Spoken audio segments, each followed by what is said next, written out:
अस्सलाम वालेकुम दोस्तों, मेरा नाम डॉक्टर लियसगर है और आज की इस वीडियो में हम डिस्कस करने जा रहे हैं एनएडी यूनिवर्सिटी के पास पेपर 2017 के फिजिक्स के पोर्शन को आज की इस वीडियो में हम सॉल्व करने जा रहे हैं। तो इस लेक्चर को शुरू करने से पहले आपसे रिक्वेस्ट करेंगे कि अगर आपने अब तक हमारे इस चैनल को सब्सक्राइब नहीं किया जो कि सिंध बोर्ड टीचिंग के नाम से है, तो काइंडली आज ही आप हमारे इस चैनल को सब्सक्राइब करें और साथ ही साथ बेल आइकन को लाजमी क्लिक करें ताकि हमारी अपलोड करदा तमाम इंपॉर्टेंट वीडियोस की नोटिफिकेशन भी आपको रिसीव हो सके। तो आइए हम स्टार्ट करते हैं। आज का पहला सवाल है, इसमें कहा जा रहा है a ball is at the height of 80 meter, find the time taken by the ball to reach the ground। हमें कहा जा रहा है एक बॉल है जिसकी हाइट 80 मीटर है और हमें कहा जा रहा है find the time taken by the ball to reach the ground। हमें कहा जा रहा है उस बॉल को जमीन तक पहुंचने में कितनी देर लगेगी।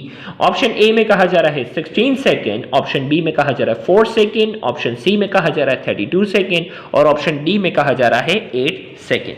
तो आइए मैं आपको इसको सॉल्व करके बता रहा हूं। ये सवाल सॉल्व होगा सेकंड इक्वेशन ऑफ मोशन से। इसमें हमें हाइट बताई जा रही है 80 और याद रखिएगा यहाँ इनिशियल वेलोसिटी नहीं दी गई, तो इनिशियल वेलोसिटी आप 0 कंसीडर करेंगे। 0 को t से मल्टीप्लाई किया प्लस हाफ, g की वैल्यू 9.8 होती है। कैलकुलेशन को आसान बनाने के लिए आपने इसको 10 कर दिया t²। अब ये 80 हो गया, 0 से मल्टीप्लाई होकर ये खत्म हो गया, 10 को 2 से डिवाइड कर ये हो गया 5 t²। अब 5 यहाँ मल्टीप्लाई हो रहा है, वहां जाकर हो जाएगा डिवाइड, 80 डिवाइडेड बाय 5 ये हो गया t², तो ये हो जाता है 16। हमें t² की वैल्यू नहीं चाहिए, हमें t की वैल्यू चाहिए, तो taking square root on both side, तो t की वैल्यू 16 का रूट कितना होता है 4। तो इस एमसीक्यू का हमारे पास आंसर जो आ जाता है वो कितना है 4 सेकेंड इस एमसीक्यू का आंसर होना चाहिए। तो आइए हम देखते हैं कि इसमें हमारे पास करेक्ट ऑप्शन कौन सा है। Option B is the correct answer 4 second. MCQ number 2 में पूछा जा रहा है James Chadwick discovered in 1932। James Chadwick ने इनमें से कौन सी चीज डिस्कवर की थी 1932 में। ए में कहा जा रहा है पॉजिट्रॉन, बी में कहा जा रहा है इलेक्ट्रॉन, सी में कहा जा रहा है प्रोटॉन और डी में कहा जा रहा है न्यूट्रॉन। तो याद रहे जेम्स चैडविक ने 1932 में न्यूट्रॉन जो है वो डिस्कवर किया था। इसी तरीके से एमसीक्यू नंबर 3 में कहा जा रहा है sound waves are always. Sound waves क्या होती हैं। A longitudinal, B transverse, C high speed, D high frequency. तो साउंड वेव्स आर ऑलवेज लाजमी क्या होती हैं लॉन्गिट्यूडनल। याद रखिएगा वेव की दो टाइप्स है ना, लॉन्गिट्यूडनल वेव, ट्रांसवर्स वेव। तो साउंड वेव्स क्या होती है हमेशा लॉन्गिट्यूडनल वेव या कंप्रेशनल वेव कहलाती हैं। तो ए इज द करेक्ट आंसर। फिर एमसीक्यू नंबर 4 में कहा जा रहा है the device which changes AC into DC. वो डिवाइस जो अल्टरनेटिंग करंट को किसमें कन्वर्ट करता है डायरेक्ट करंट में कन्वर्ट करता है, उसे क्या कहते हैं। ऑप्शन ए में कहा जा रहा है रेक्टिफायर, ऑप्शन बी में कहा जा रहा है एम्पलीफायर, ऑप्शन सी में कहा जा रहा है ऑसिलेटर और ऑप्शन डी में कहा जा रहा है एम्पलीफायर एंड रेक्टिफायर। तो वो डिवाइस जो अल्टरनेटिंग करंट को डायरेक्ट में कन्वर्ट करता है उसे क्या कहते हैं रेक्टिफायर कहते हैं। Number 5, a piece of wire is cut into 4 equal parts and pieces are bundled together side by side to form a thicker wire compared to the original wire. The resistance of the bundle is।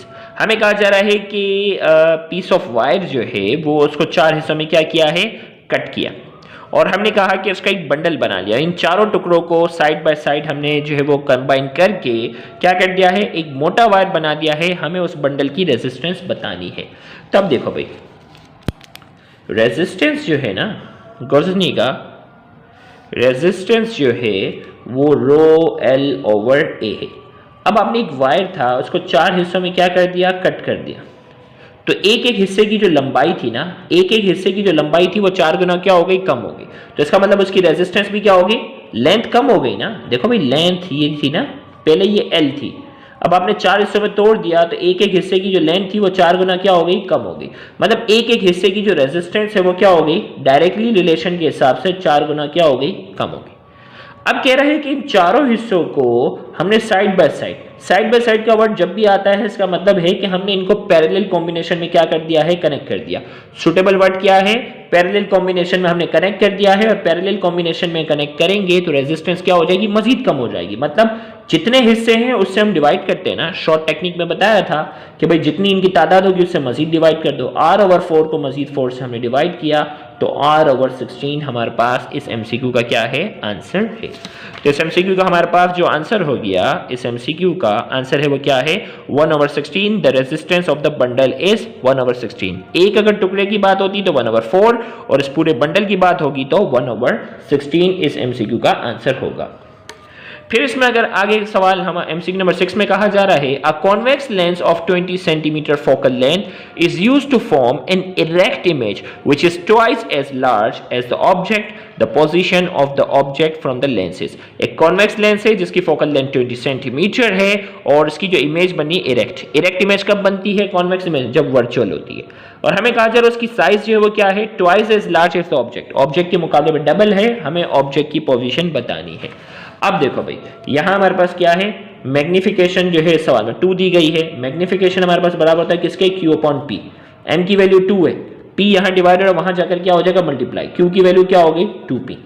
अब हमारे पास thinness formula है, f बराबर होता है 1/p। अब image क्योंकि erect है, इसका मतलब क्या होगी, इमेज क्योंकि क्या है, इरेक्ट है, इसका मतलब क्या हो जाएगी, माइनस की साइन लगेगी। फोकल लेंथ हमारे पास जो है वो 20 है, ये हो गया p। q की वैल्यू हमारे ये माइनस आ गया, सॉरी, ये हो गया 2p। हमने क्या किया, एलसीएम ले लिया तो ये क्या हो गया 2p, ये 1/20 है। अब जो है वो 2p को p से डिवाइड किया तो क्या आ जाता है 2, ये 2 हो गया -1। अब जब 2p वहां जाकर डिवाइड हो रहा है, ये 1 रह गया, 20 वहां जाकर मल्टीप्लाई हो जाएगा तो कितना हो जाएगा 20। अब 20 को 2 से मैं जाकर डिवाइड कर दूंगा तो 20 डिवाइडेड बाई 2, p की वैल्यू कितनी आ जाती है 10 सेंटीमीटर। ऑब्जेक्ट की वैल्यू कितनी आ गई 10 सेंटीमीटर। तो लिहाजा इस MCQ का हमारे पास जो करेक्ट आंसर है वो क्या हो जाएगा, इस MCQ का करेक्ट आंसर हमारे पास जो है वो 10 सेंटीमीटर है। फिर आगे कहा जा रहा है colour of light if determined by, light का जो कलर होता है वो किसकी वजह से होता है, तो याद रखिएगा ये colour of light is due to इस फ्रीक्वेंसी। फ्रीक्वेंसी की वजह से क्या होता है, कलर का जो है लाइट का जो है कलर होता है। This is correct answer. फिर आगे कहा जा रहा है ट्रांजिस्टर कंसिस्ट ऑफ, ट्रांजिस्टर में क्या होता है 2 diode 1 junction, 1 diode 2 junction, 1 diode 2 junction. Simple, transistor में अलग से हम कोई डायोड वगैरह की बात नहीं कर रहे होते, तो इसका बेस्ट आंसर है ट्रांजिस्टर में 2 जंक्शन होते हैं, emitter based junction, collector based junction. तो D is the correct answer. आगे कहा जा रहा है physical quantity tends to rotate a body is, वो फिजिकल क्वांटिटी जो बॉडी को रोटेट करवाती है वो क्या कहलाती है, टॉर्क। क्योंकि फोर्स, मोमेंटम और एनर्जी, एनर्जी तो स्केलर हो गई, मोमेंटम और ये दोनों लीनियर क्वांटिटी हैं, लिहाजा इस MCQ का करेक्ट आंसर क्या हो जाएगा, टॉर्क, जो कि टर्निंग इफेक्ट लेकर आएगा, रोटेट करवाएगा। फिर आगे कहा जा रहा है नंबर 10 में when image of distance object is form in front of retina the abnormality of eyes. Defect of eye में पढ़ते हैं, image in front of eye पे बनती है, वो डिफेक्ट मायोपिया कहलाता है या शॉर्ट साइटेडनेस कहलाता है। लिहाजा इस MCQ का करेक्ट आंसर क्या है, बी एंड सी दोनों क्या है, करेक्ट आंसर है। Image in front of retina पे बनती है, मायोपिया या शॉर्ट साइटेडनेस का बाकायदा जो है वो टॉपिक हमने थ्योरी में डिटेल में डिस्कस किया है। तो वो स्टूडेंट जिन्होंने अब तक रजिस्ट्रेशन नहीं करवाई, लाजमी रजिस्ट्रेशन करवाएं ग्रुप में, तो ताकि आपकी तैयारी हो सके। इसमें हमने ये पूरा टॉपिक डिटेल में डिस्कस किया हुआ है। तो इस MCQ का करेक्ट आंसर हमारे पास है बी और सी, दोनों करेक्ट हैं। The frequency of oscillating simple pendulum is, simple pendulum की फ्रीक्वेंसी की बात हो रही है। अगर टाइम पीरियड पूछता तो ऑप्शन ए था, t बराबर था 2π√L/g, लेकिन फ्रीक्वेंसी पूछ रहा है तो फ्रीक्वेंसी का फॉर्मूला क्या होता है 1/2π√g/L। ये भी बाकायदा डिस्कस किया हुआ है। फिर इसमें कहा जा रहा है नंबर 12 में if 2 kilogram mass of a substance with initial velocity 1 meter per second with a force for 1 second then kinetic energy। देखो अब यहाँ पास पेपर के सवाल है ना, कुछ कुछ मिसप्रिंट होता है, इसमें फोर्स की वैल्यू नहीं दी हुई, वरना इसमें क्या होता, फोर्स की वैल्यू दी हुई होती कि 1 सेकंड के लिए हम इतनी फोर्स अप्लाई कर रहे हैं तो अब इसकी काइनेटिक एनर्जी क्या होगी। अब फोर्स की वैल्यू ही पास पेपर में मिसप्रिंट है, तो सिंपल मैं आपको यही कहूंगा हाफ mv² के मुताबिक सॉल्व करना है। हाफ mv² के मुताबिक आप इसको सॉल्व करते हो तो आंसर क्या आता है 1 जूल। वरना ये सिनेरियो कुछ इस तरीके से होता है कि फोर्स की कुछ ना कुछ वैल्यू होती है, उसकी फिर इनिशियल वेलोसिटी 1 मीटर पर सेकंड से कुछ तब्दील होती, वो हम निकालते और फिर सॉल्व करते हैं, लेकिन फोर्स यहाँ मिसप्रिंट है, लिहाजा हाफ mv² के मुताबिक आप सॉल्व करो, A is the answer. Number 13 in stationary wave the distance of adjacent antinode is, stationary wave के अंदर 2 एंटी नोड या 2 नोड के दरमियान का जो फासला होता है वो क्या होता है, b λ/½ देखो भाई मैंने आपको ये बताया था भाई, एक लूप जो होता है ना, 2 लूप का मतलब एक वेव है। अब ये एंटी नोड है, ये एंटी नोड है, दो बराबर वाले एंटी नोड का दरमियान का जो फासला होता है वो एक लूप के बराबर है ना, और एक लूप का मतलब क्या होता है, आधी वेव, दो लूप का मतलब पूरी वेव। तो दो नोड के दरमियान का फासला पूछा जाए तो भी आधी वेव है, और दो एंटी नोड के दरमियान का फासला पूछा जाए तो भी क्या है, आधी वेव है। लेकिन अगर एक नोड और एक एंटी नोड के दरमियान का फासला पूछा जाए तो आंसर क्या होता है, लैम्डा ओवर 4। तो यहां इस सवाल को अगर गौर से देखें, इसमें कहा जा रहा है in stationary wave the distance of adjacent antinode is, adjacent antinode, बराबर वाले दो एंटी नोड के दरमियान का फासला क्या होगा, लैम्डा ओवर हाफ। फिर इसके बाद number 14, Newton's corpuscle theory of light depend on, Newton's ने जो कॉर्पसल थ्योरी जो पेश की थी लाइट की, वो किस पर डिपेंड कर रही है, Newton's ring, dispersion, thin film, rectilinear propagation of light. तो इसका करेक्ट आंसर क्या है, डी। चैप्टर नंबर 9 में आप पढ़ोगे ना तो इसमें इसके डिटेल डिस्क्रिप्शन है। रेक्टिलिनियर, लीनियर उसको शो कर रहा होता है। न्यूटन ने कहा था कि लाइट जो होती है वो स्ट्रेट नहीं लाइट जो है वो स्ट्रेट जाती है, पार्टिकल्स की शक्ल में होती है, वेव की शक्ल में नहीं होती। तो इसका आंसर क्या है, रेक्टिलिनियर प्रोपगेशन ऑफ लाइट। फिर इसमें कहा जा रहा है when atom is negatively charge, जब किसी भी एटम के ऊपर नेगेटिव चार्ज आता है उसके बारे में कहा जाए it gains proton, it gains neutron, its gain electron, increase mass. तो इसका बेस्ट आंसर क्या है, गेन्स इलेक्ट्रॉन। किसी भी एटम के ऊपर जो नेगेटिव चार्ज आता है वो क्या करता है, इलेक्ट्रॉन गेन करता है। तो यहां ये हुआ कि when atom is negatively charge, तो नेगेटिवली चार्ज तब होता है जब वो गेन इलेक्ट्रॉन करता है, वरना ये भी इट इंक्रीजेस मास। याद रखिएगा इलेक्ट्रॉन जब गेन करता है तो इसके मास में भी क्या होता है, इजाफा आता है। लेकिन हमें इसका बेस्ट आंसर तलाश करना है तो बेस्ट आंसर गेन इलेक्ट्रॉन है। अगर ये ऑप्शन ना होता तो ये करीब करीब जो है वो हो सकता था, लेकिन बेस्ट आंसर दिया हुआ है, लिहाजा हमें सेकंड बेस्ट की तरफ कभी भी नहीं जाना होता। आगे, if potential difference of capacitor is reduce to half the energy of capacitance will be. हमें कहा जा रहा है अगर कैपेसिटर का जो पोटेंशियल डिफरेंस है अगर वो हाफ कर दिया जाए तो एनर्जी पर क्या फर्क पड़ेगा। तो याद रखिएगा energy store in the capacitor का जो फॉर्मूला है E बराबर होता है हाफ CV²।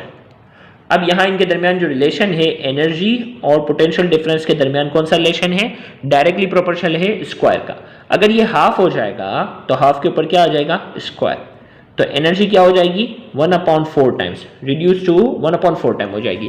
तो यहां हमने इसमें कहा if potential difference of capacitor is reduce to half the energy of capacitance will be, energy of capacitance क्या हो जाएगी 1/4 हो जाएगी। फिर आगे कहा जा रहा है 17 में a 200 watt TV is use for 20 hours for a course of a week. If it is used for 4 weeks, then what is cost of electricity if rate is 5 rupees per kilowatt? हमें कहा जा रहा है एक TV है जो कि 200 what का है, 20 घंटे के लिए इस्तेमाल हो रहा है, एक हफ्ते के लिए। हमें कहा जा रहा है कि अगर ये एक हफ्ते के बजाय 4 हफ्तों तक अगर हम इस्तेमाल करें, then what is cost of electricity if rate is 5 rupees per kilowatt? हमें कहा जा रहा है कि इसको हम एक हफ्ते के बजाय अगर 4 हफ्ते के लिए इस्तेमाल करेंगे तो बिजली का कितना बिल आएगा। और हमें बाकायदा यूनिट भी बता दिया गया है कि 1 किलोवाट आवर की जो बिजली का बिल यहाँ इसमें सिनेरियो में बताया गया है वो 5 रुपीज़ है। तो सबसे पहले तो हमें ये मालूम करना होगा कि 4 हफ्तों के अंदर कितने किलोवाट इस्तेमाल होंगे, फिर उसको 5 से मल्टीप्लाई कर देंगे तो बिजली का बिल आ जाएगा हमारे पास। अब देखो मैं इसको सॉल्व करके बताता हूँ। तो इसको मैं यहाँ सॉल्व करके बता रहा हूँ कि पावर हमारे पास बराबर होता है P बराबर है W/T। अब पावर जो दिया गया है वो 200 वॉट है और टाइम हमारे पास जो है वो 20 घंटे। अब क्या करता हूं मैं, वॉट को किलो वॉट, मुझे किलो वॉट आवर चाहिए ना, किलो में कन्वर्ट करूंगा तो डिवाइडेड बाई 1000 अगर होगा तो ये 0.2 हो जाएगा और 20 यहाँ जो है वो डिवाइड हो रहा है वहां जाके मल्टीप्लाई। अब दोनों को मैंने ये मल्टीप्लाई किया तो कितना हो जाता है हमारे पास 4 किलो वॉट आवर। एनर्जी कितनी आ गई, किलो। देखो भाई इसका तरीका है ना कि पावर को आप किलोवाट में कन्वर्ट कर दो और टाइम को घंटों में ही रहने दो। 20 घंटे थे ना, इसको रहने दो, वहां मल्टीप्लाई कर दिए कितना हो गया किलोवाट। एक हफ्ते में, गौर से सुनिएगा, एक हफ्ते में आपके पास जो है वो कितना इस्तेमाल हो रहे हैं, 4 किलोवाट आवर इस्तेमाल हो रहे हैं। हमारे पास कितने हफ्ते हैं, 4, तो 4 मल्टीप्लाई बाय 4 कितना हो गया 16। 4 हफ्तों के अंदर 16 किलोवाट आवर क्या होगी, बिजली इस्तेमाल होगी। और 1 किलोवाट आवर का जो बिल है वो कितना है 5 रुपए ना, तो मल्टीप्लाई बाय क्या कर दूंगा मैं 5 करूंगा तो मेरे पास आंसर कितना आ जाएगा 80 रुपीज। 80 रुपये क्या होंगे, इस्तेमाल होंगे। तो मेरे पास जो है वो अगर आप ऑप्शन में देखें तो ऑप्शन में हमारे पास 4 रुपीज़, 8 रुपीज़, 80 रुपीज़ और इसमें कहा गया है 6 रुपीज़। तो करेक्ट आंसर हमारे पास क्या है, हमारे पास जो करेक्ट आंसर है वो 80 रुपीज़ है। फिर इसके बाद नंबर 18 में कहा जा रहा है charge enters a uniform magnetic field gain. हमें कहा जा रहा है कि एक चार्ज है जो कि मैग्नेटिक फील्ड के अंदर क्या होता है, दाखिल होता है, वो क्या गेन करेगा, kinetic energy, potential energy, no energy, A and B. Kinetic energy और पोटेंशियल एनर्जी जो है वो क्या होगा, दोनों गेन करेगा। तो याद रखिएगा charge enters a uniform magnetic field gains no energy, क्योंकि यहाँ लिखा हुआ थोड़ी है मूविंग चार्ज है, क्या है, कुछ भी मेंशन नहीं है। तो यहाँ क्या होगा, charge enters a uniform magnetic field gain no energy, unless कि हमारे पास, क्योंकि भाई रेस्ट में जब चार्ज होता है तो उसके ऊपर मैग्नेटिक फोर्स तो अप्लाई ही नहीं होगी, तो लिहाजा यहाँ कोई डिस्क्रिप्शन नहीं है, चार्ज जो है वो इसके अंदर दाखिल है। अब आगे इसकी वजाहत नहीं है कि किस एंगल पर है, एंगल पर भी तो डिपेंड करता है ना, parallel to the magnetic field होगा तो कोई फोर्स अप्लाई नहीं होगी क्योंकि एंगल वहां जीरो बन जाएगा। तो यहाँ सिंपल हम आंसर लगा देंगे नो एनर्जी, क्योंकि इसके में कोई ऐसी डिस्क्रिप्शन नहीं है, रेस्ट चार्ज कंसीडर करो और इसका आंसर जीरो हो जाएगा। Example of electromagnetic oscillation, electromagnetic oscillation की इनमें से कौन सी एग्जाम्पल है, ए में कहा जा रहा है transverse motion, simple harmonic motion, back and fourth motion, और डी में कहा जा रहा है नन ऑफ द अबव। तब देखो भाई इलेक्ट्रोमैग्नेटिक ऑसिलेशन, इलेक्ट्रोमैग्नेटिक वेव्स जो होती है वो क्या होती है, ट्रांसवर्स वेव होती है, तो इसका करेक्ट आंसर क्या हो जाएगा, ट्रांसवर्स मोशन। फिर इसमें कहा जा रहा है नंबर एमसीक्यू नंबर 20 में a proton enters a magnetic field in direction west direction downward, then force acting on proton is directed towards. हमें कहा जा रहा है प्रोटॉन जो है वो मैग्नेटिक फील्ड के अंदर दाखिल हुआ है, कौन सी डायरेक्शन में था, वेस्ट डायरेक्शन में, और वो नीचे की तरफ चला गया downward, then force acting on proton is directed towards, फोर्स किस डायरेक्शन में लगी होगी। अब देखो मैं यहां आपको समझाता हूं, ईस्ट है, ये वेस्ट है, और ये क्या है, नॉर्थ है, और ये क्या है, साउथ है, ये डायरेक्शन है। अब प्रोटॉन जो है वो ईस्ट से वेस्ट जा रहा है, प्रोटॉन जो है वो मैग्नेटिक फील्ड में दाखिल हुआ और प्रोटॉन जो है वो कहाँ गया, ईस्ट से वेस्ट। ईस्ट से वेस्ट जाते वक्त मैग्नेटिक फील्ड इसके ऊपर कुछ इस तरीके से अप्लाई हुई कि वो नीचे की तरफ मुड़ गया, डाउनवर्ड। नीचे की तरफ क्यों मुड़ा, क्योंकि मैग्नेटिक फील्ड की डायरेक्शन यहाँ थी ना, और तभी वो नीचे की तरफ गया। तो मैग्नेटिक फील्ड की डायरेक्शन किस डायरेक्शन में थी, साउथ की डायरेक्शन, क्योंकि वो ईस्ट से वेस्ट जा रहा था, मैग्नेटिक फोर्स ने इसे जो है वो नीचे की तरफ कर दिया, और नीचे कौन सी डायरेक्शन है, साउथ। तो इसका मतलब मैग्नेटिक फोर्स की जो डायरेक्शन है वो क्या है, साउथ की डायरेक्शन में है। तो यहां हमारे पास इसका आंसर क्या होना चाहिए, देखो proton enters a magnetic field in direction of west directing towards, then force acting on proton is directed towards, force कहाँ लगी, साउथ डायरेक्शन में लगी। फिर अगले तो इस एमसीक्यू का करेक्ट आंसर क्या है, बी एग्जैक्ट। इसी तरीके से ये सॉल्व हो गया। फिर आगे हमें कहा जा रहा है 21 में at the end of Carnot cycle internal energy of system. Carnot cycle में आपको मालूम है साइक्लिक प्रोसेस जो भी होता है उसमें इंटरनल एनर्जी क्या रहती है, सेम, तो रिमेन्स द सेम। इसका करेक्ट आंसर क्या हो गया, C, remains the same. Number 22, first law of thermodynamic is equivalent to law of conservation of. First law of thermodynamic किसके equivalent है, law of conservation of energy। फिर इसमें कहा जा रहा है number 23, the focal length of a lens is 20 centimeter, image is 2 times of object size, compute object distance। ये same सवाल है ये, जबकि इसमें वजाहत नहीं है कि भाई ये जो इमेज है वो क्या है, इन्वर्टेड है या इमेज इरेक्ट है। अगर इमेज इरेक्ट है तो आप थिन लेंस फॉर्मूला में माइनस लगा के सोल्व करोगे, और अगर इमेज जो है वो इन्वर्टेड है तो रियल इमेज है तो आप प्लस लगा के सोल्व करोगे। तो ये सवाल एग्जैक्ट रिपीट हुआ जो भी हमने सोल्व किया था। Number 24, one completion of periodic motion is, periodic motion जो है ना उसकी कंप्लीशन जो है वो क्या कहलाएगी, oscillation, simple harmonic motion, revolution, all of the above. भाई एक कंप्लीट पीरियोडिक मोशन जो हो रही है वो ऑसिलेशन भी हो सकती है, सिंपल हार्मोनिक मोशन भी पॉसिबिलिटी है, but it is not best answer. Revolution में भी क्या हो सकता है, एक पूरा चक्कर होता है वो भी मुकम्मल होता है, वो भी पीरियोडिक मोशन होता है, तो इसका करीब तरह आंसर जो है वो ऑल ऑफ द अबव है। नंबर 25, इसमें कहा जा रहा है 100 cc of an ideal gas is heated from 27 degree centigrade to 327 degree centigrade, what will be its final volume. हमें पूछा जा रहा है इसका फाइनल वॉल्यूम क्या होगा। तो इसमें हमें कहा जा रहा है 100 cc है ना, तो मैं क्या करूंगा, 27 है ना भाई, क्या होगा, पहले इसको एब्सोल्यूट में कन्वर्ट करना होगा भाई। 27 में मैं 273 प्लस करूंगा तो ये कितना हो जाएगा, 300, ये 300 हो गया। इसी तरीके से दूसरा टेम्परेचर हमें जो दिया गया है 327 है, 327 में मैं 273 प्लस करूंगा तो ये कितना हो जाता है 600। तो एब्सोल्यूट टेम्परेचर क्या हो रहा है, डबल हो रहा है भाई। चार्ल्स लॉ क्या कह रहा है, volume is directly proportional to the absolute temperature. Absolute temperature को अगर आप डबल करो तो वॉल्यूम भी डबल हो जाएगा। तो एब्सोल्यूट टेम्परेचर 300 केल्विन से क्या हो रहा है 600 डबल हो रहा है, तो वॉल्यूम भी क्या हो जाएगा डबल। तो इसमें अगर आप देखें गौर से 100 cc of an ideal gas is heated from 27 degree centigrade to 327 degree centigrade, what will be its final volume. इसका फाइनल वॉल्यूम क्या होगा 100 cc, 200 cc, 300 cc, 700 cc। तो इस एमसीक्यू का करेक्ट आंसर हमारे पास क्या हो गया 200 cc इज राइट आंसर, क्योंकि एब्सोल्यूट टेम्परेचर डबल हो रहा है तो वॉल्यूम भी क्या हो जाएगा डबल होगा। तो आज की इस वीडियो में हमने एनएडी यूनिवर्सिटी 2017 के पास पेपर में आने वाले तमाम एमसीक्यू को हमने डिस्कस किया। उम्मीद करते हैं कि आज की इस वीडियो से आपको बहुत ज्यादा फायदा हुआ होगा। Thank you very much, Allah Hafiz.